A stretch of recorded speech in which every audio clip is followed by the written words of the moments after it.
guys, this is Comic Uno, and today I'm doing a review for Wolverine and the X-Men issue 31. Before I start talking about this issue, I have a kind of big update to tell you guys that I'm starting a new series on DarkAvengerINC. Usually at this time I would say, oh, this is the in-depth reviews I'm doing for DarkAvengerINC.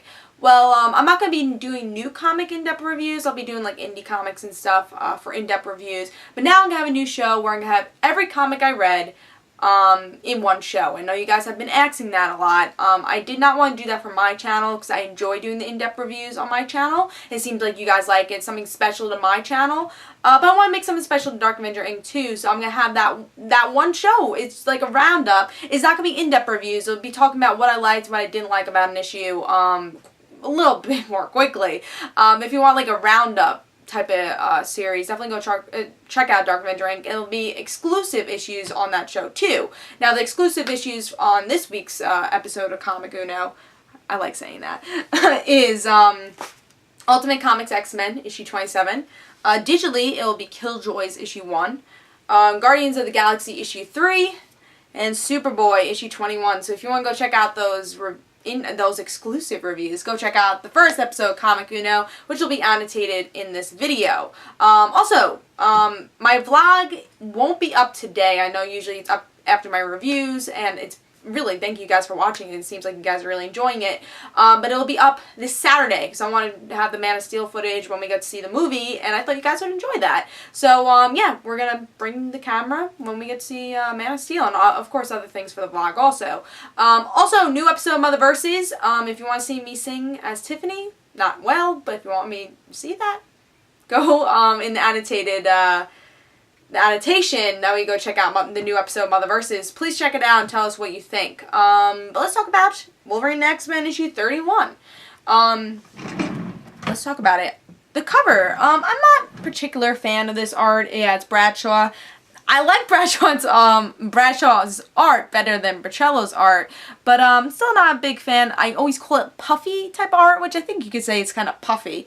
But I like the cover, and I've been really excited for these words, the Hellfire Club Saga, which I think has been started since issue 1. We're on issue 31, so it's something, a story arc we've been really waiting for a long time. So I think that's something I was very excited to see. And the cover, other than, you know, I'm kind of used to the art, so other than the art, I like the cover. I got really excited for this issue.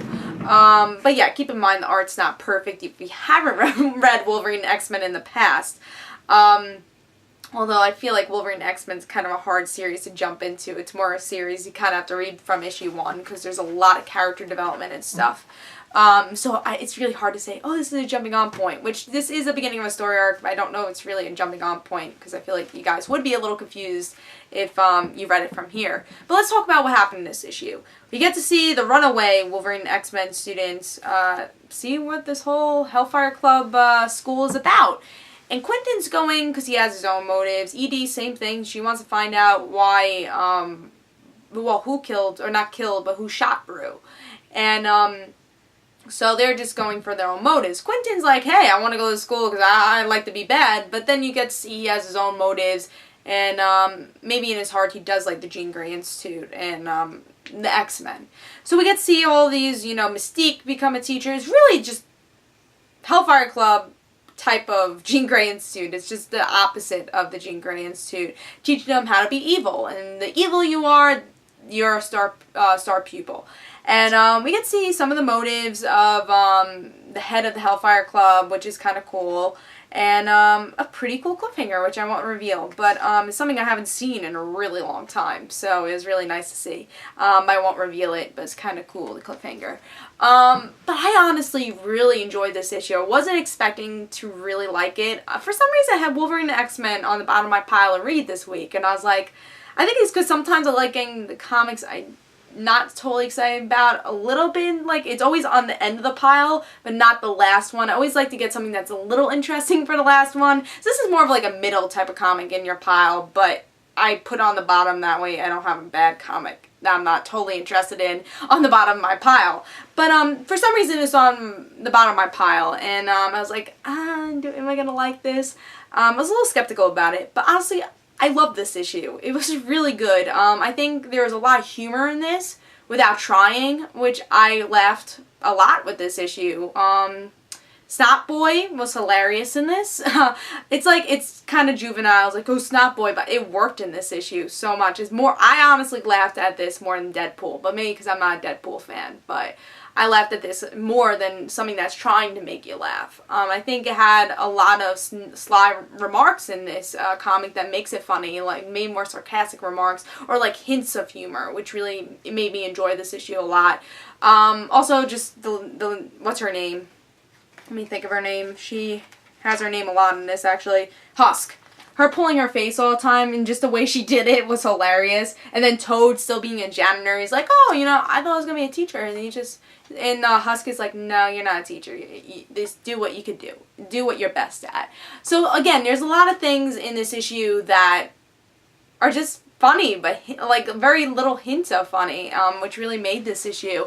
And also, it's something that we've been waiting for a while, is the Hellfire Club and seeing this school. And we're going to see a lot of character development, which I'm a big fan of. So with Quentin, like, he's a very annoying character, but there's a thin line of his annoyingness. He could be a great character, or he could just be a really bad, annoying character. And I think what they're doing is making him great. Him wanting to be a rebel and hating everything, and like his shirt saying, I don't care.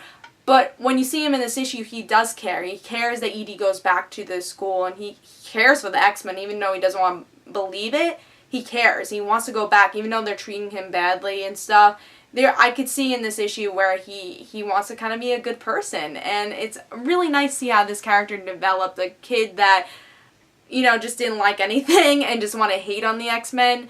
Like, he still has that charm of hating things, and he still has his personality, but his motives are so much better, and that's why I really liked Quentin in this issue. He was the shining star in this. Edie still, like, the character development in this issue. Snot Boy was even very funny and had character development. But that's why I'm sorry, there's a bug in there.